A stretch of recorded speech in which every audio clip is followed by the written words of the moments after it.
This is where you get to understand how everything is connected, right? You now understand that every rejection is simply a redirection, and you stop freaking out about it because you actually now get excited for it and you say, wow, in what new way is my life about to change?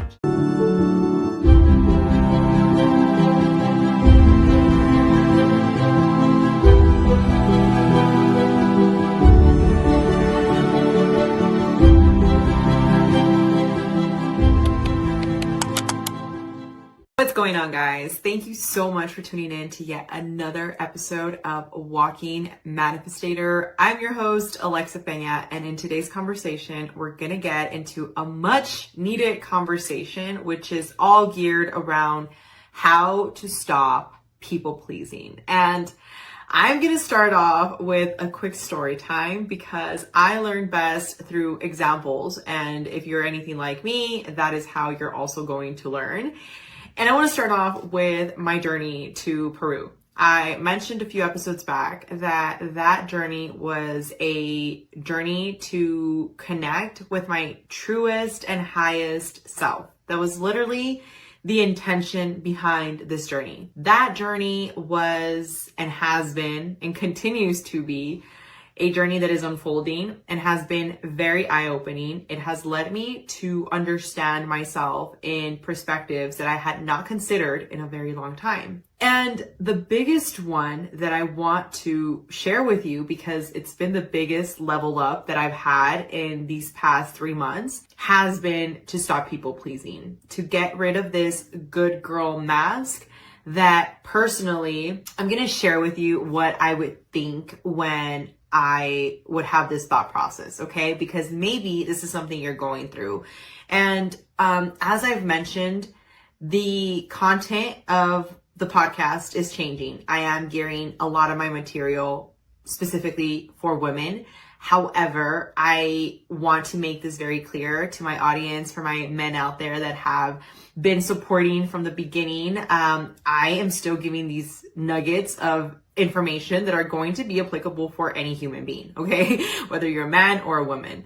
But I do want to preface the fact that I want to be able to teach from things that I've embodied. And this is why I have taught my students to always lead with something that gives you the highest excitement, because that's what I've taught through teachings and through teachers of my own. So now that I've got that out of the way, I really had this moment in my journey that I was at a conflict between two identities, okay? One identity was the old identity, was the there's a door, take it or leave it personality, the personality that was very toxic. And maybe you can relate to some of these characteristics, right? The characteristics that were geared around narcissism or geared around self-entitlement, geared around thinking that you're the victim, geared around thinking that the world owes you. All of these labels that were created based off of my paradigm, based off things that I had conditioned myself through. And then when I started my healing / shadow work process, it led me to this like pendulum swing in which I felt that now that I knew the material, especially the law of one, which is the main message behind this channel, talking about the law of one and embodying it, not just talking about it. But I really wanted to make sure that I could explain to more people how this journey, right, when it comes to tying it back into the law of one, let me go back in, okay? For me, when I talk about the law of one, this is something that has been a catalyst in my journey, because I listened to a message that to me made sense in every fiber of my DNA, which is that you and I are all connected to this higher consciousness, okay? And this is why in this how to stop people pleasing, it's important to understand that when I went out there and I was trying to connect with my highest self, and this pendulum swing went to the far right of me, you know, being this toxic personality to now going to this, I understand the law of one, I can't be an asshole with people. I was trying to people please. I was so consumed on how I was going to come across. I was so consumed with how somebody was going to take the message. I was consumed with all these different perspectives that truthfully had nothing to do with me. It was simply that I was in my head about things that really shouldn't have bothered me, shouldn't have mattered. But because I had not turned on this one thing that I'm going to teach you how to do on this video, that was the reason why this feminine energy was shut down. And subconsciously, I was still repelling a lot of things, even though things were really great in my life. And even though things looked really good from the perspective of somebody looking out and looking into my world, right? Of, oh, well, you have a house, and oh, well, you have 3 successful businesses, and oh, well, fill in the blank. This is why I really wanted to get into it today, because I've noticed that the biggest thing that shifted for me internally is that I stopped being in other people's heads and I was more so in my body. And that allowed me to, and I have my notes, okay, because I took them out from my Feminine Essence Glow Print course that I'm putting together for my Walking Manifestator community. For those of you that have been following along, I have 2 courses already for my community and they've been very successful. And now I'm launching our newest course for the feminine embodiment. And this is really something that excites me because now, again, talking to my girls here, when you're in this people pleasing mentality, you're going to subconsciously act in a very, very low vibration, even though you're not even realizing that you are. And that was me. Okay. So, okay, let's get started. Some examples that you might have is saying yes when you want to say no.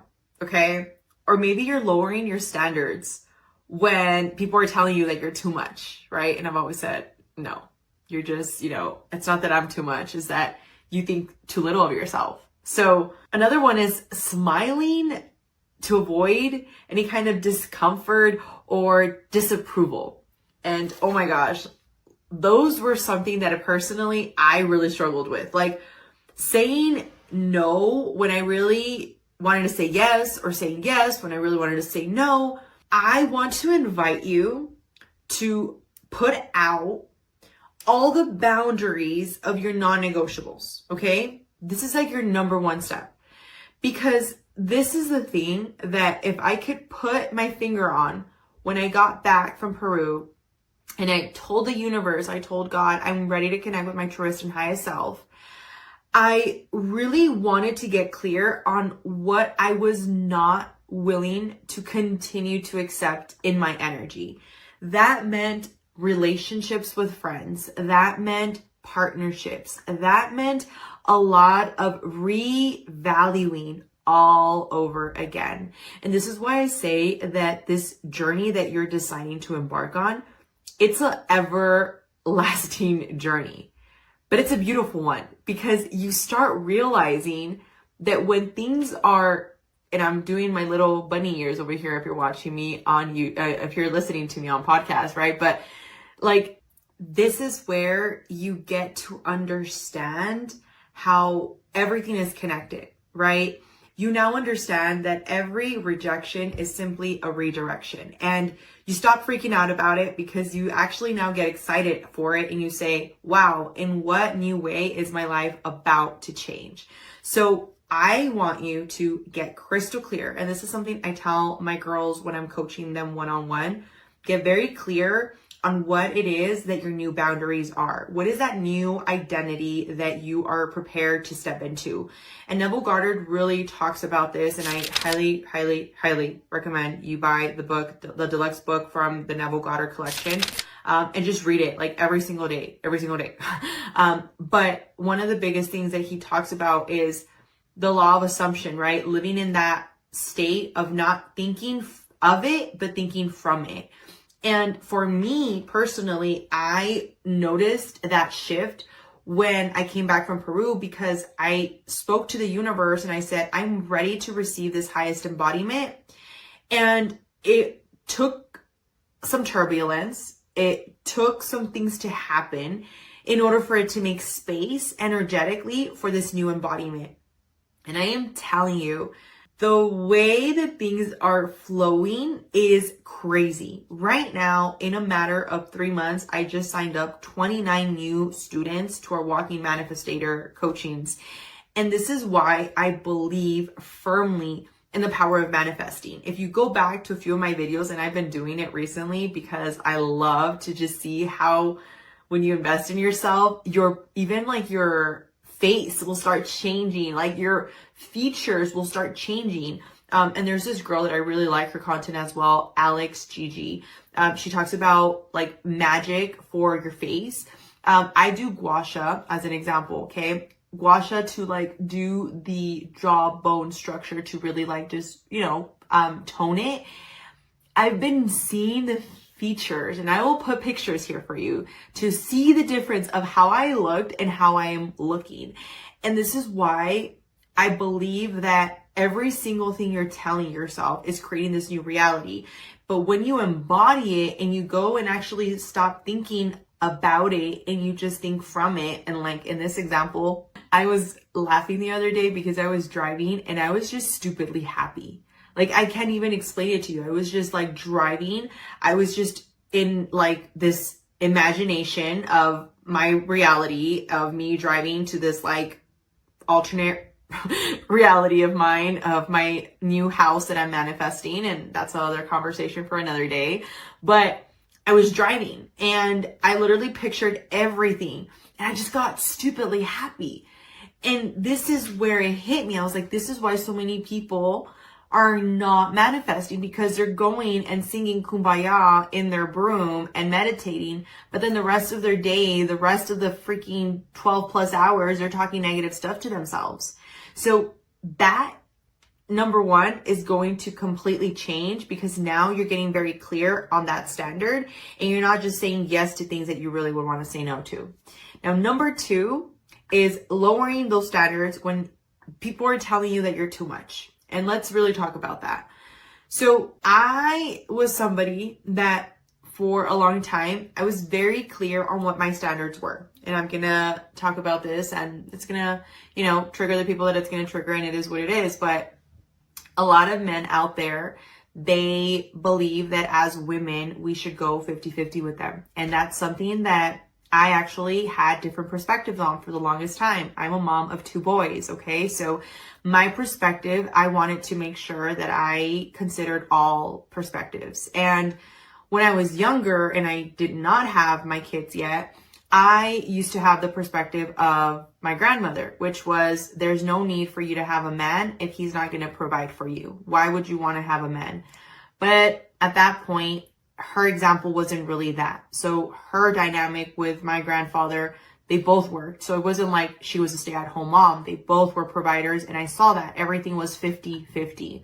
So when I grew up, I decided at one point that a man should be able to provide. I got this like belief in my mind from the quantum field, because I wasn't even like reading material at that point. But I felt like a man should provide. And I remember having a conversation with this person, and I was very clear about what I was looking for in a relationship, and that person ran for the hills. And I remember feeling like, well, maybe I'm wrong. Maybe this is not how it's supposed to work. So I changed my dynamic to embody my grandmother's perspective, which was a man and a woman should go 50-50. And here's what now my internal work has led me to understand. A man and a woman have 2 different roles, okay? And let me preface this. You cannot expect this high quality man that gives you princess treatment and takes care of you and loves you and pampers you and gives you because he's a giver. Meanwhile, you're a selfish, you know what? That simply doesn't work. And maybe You'll see it happen with some relationships, right? Some people that are dating people that are really wealthy and the girl's really pretty and they're cheating on them, right? That's where you see those dynamics because there's not an equal respect. There's not an equal exchange of value in that dynamic.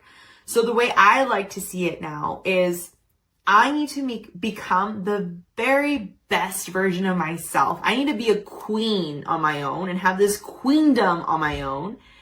And then my king is going to also come and we are going to build this amazing kingdom together. Now, that perspective to men that have not worked on their also internal trauma, internal wounds, childhood traumas, you name it, they are going to get triggered by that because they are going to say you are a gold digger because you're asking for a meal. You're asking for this like exchange of them providing what, again, if you've done the work and you've done these things that have now made you a high value woman, then of course there would be no issue for that exchange to happen. But where I'm going with this is, for me, I teach my boys this, okay? I have, like I said, 2 boys. And for me, my oldest one is the one that I can have more conversations with. And take what you will from this conversation and leave what you don't need, okay? But my 8-year-old, well now 9-year-old, he just turned 9 a few days ago. My 9-year-old, he is very much aware that a man is supposed to provide because he sees his mom and he sees how much of a hard worker I am.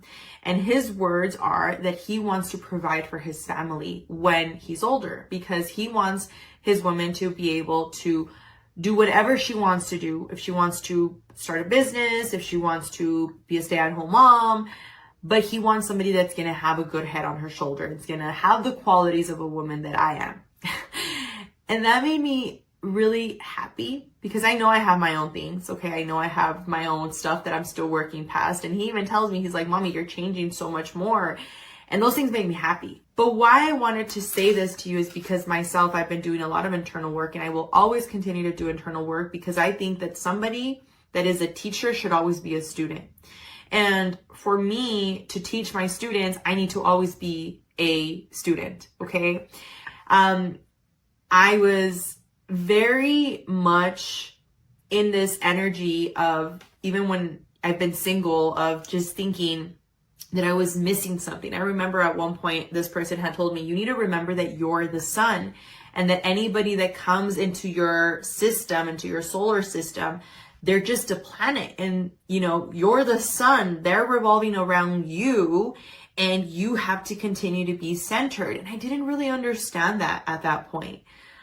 But now it has hit me in ways that I did not realize were possible.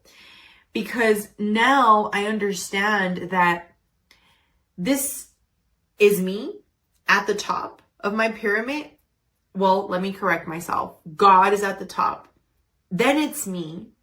And then it's my whole ecosystem of my kids. And then at one point, my future husband, and then my family, and all of these variations of what come in this ecosystem.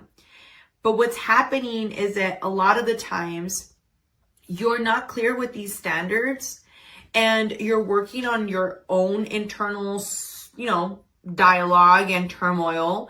And then you're going out there and finding this toxic person that is a taker and you're over here working on being a giver. And then you get into this toxic dynamic. And then you get into this people pleasing. And then you get into this rabbit hole of going back and being exactly where you've been in the past. And then you wonder why you can't find love, or why you can't find good friends, or why you keep getting fired. But you keep setting the same standards. Therefore, you're going to keep being at the same exact place where you were when you first started. So that is something within itself that if you can apply and you can understand that you are the sun, you are the number one important thing in your life that you need to prioritize. And when you start to understand that prioritizing yourself is what's actually going to quantum leap everything for you, my gosh, things just become effortless. And I'm telling you, this is literally the formula from ancient scripture. And I'm going to read it to you from the notes that I have on the coaching that we're going to be having. So if you're interested in enrolling for that, definitely join the Walking Manifestator community, because I'll be alerting the community there when the course is ready. But here it says conscious thought plus times action equals your manifestation, which is what, if you have listened to the newest trends, they talk about your thoughts, your actions, and your feelings are what create your manifestation. This is literally coming from over 6,000 years ago. This is why I love reading and geeking out about ancient scriptures and just learning more of the stuff that our ancestors have left behind. Because if we don't question these things, you stay in this little box and you then conform to everybody else's version of who you should be. And you never get to really live up to your full potential. And I don't know about you, but I think that's the saddest thing that you could do for yourself. Like, one day you're gonna die. Well, ascend, as we like to say in my house, but if you like to use that term, you can say die. And you're going to go into a different dimension, because it's been proven. You're not going to, your energy, you cannot be destroyed. So you're just going to literally transcend into a different variation of you. Where you're going to go, I mean, we don't know. We have that up for debate, because that's some stuff that some people do say that they do know, because there's a lot of information out there. I've talked to you guys about soul contracts. But what we do know is what we have here. And what you cannot argue with anybody is that anything that exists now came from the quantum field. Anything that is now came from a thought. So if you can understand that you doing the internal work is going to lead to you actually loving yourself more, to you actually raising your standards more, so that you can stop people pleasing, that is how you start making progress. And the last one that I'm going to finish off that I talked about earlier is, when you're smiling too much to avoid any kind of disapproval or confrontation, that was me. And I've even noticed it in my videos. Like, at the beginning of my videos, when I first started on my journey, I would smile all the time, because I just didn't want people to think I was being mean. But now I'm like, I'm not being mean. I'm giving you my message with love. This is my energy. This is my face. Take it or leave it. I can't do nothing about it. And I'm just going to come and show authentically who I am. And when you can come with that perspective, I did that the other day. It was uncomfortable for me, because I've never just not smiled back at somebody, you know, when they're like saying something to me, and just like stared at them. I felt that was very awkward.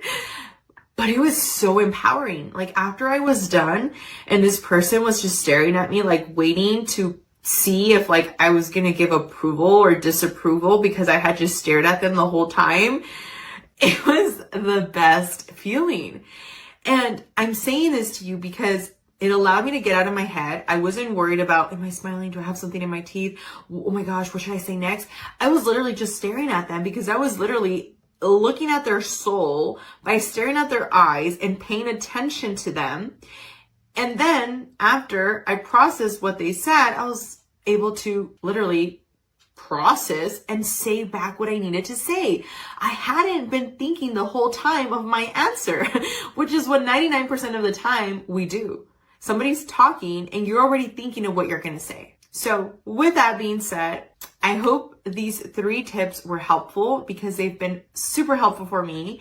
I'm going to continue to put more tips out for you guys. So if there's anything in particular that you'd like for us to cover, feel free to make sure you reach out to us. And again, if you're not in the Walking Manifestator community, why are you not there yet? I'm telling you, great things are happening, because yes, we are manifesting over here, and I want you to be part of it, because I know people are watching, and I see the, like, because you could see the analytics, you know, when people are downloading the podcast and watching it. So I know I'm not talking to nobody. But the only way that we get it to grow is the community. So engage. Okay. So if you like what you're hearing, engage, don't be shy. Let's be friends. Connect with me on Instagram. And we'll talk on the next one. Until then, if nobody's told you, remember, I love you. Oh, and the last thing, my newest outro is going to be, remember to grow, glow, and flow. Okay, that's it. I'll talk to you guys in the next one.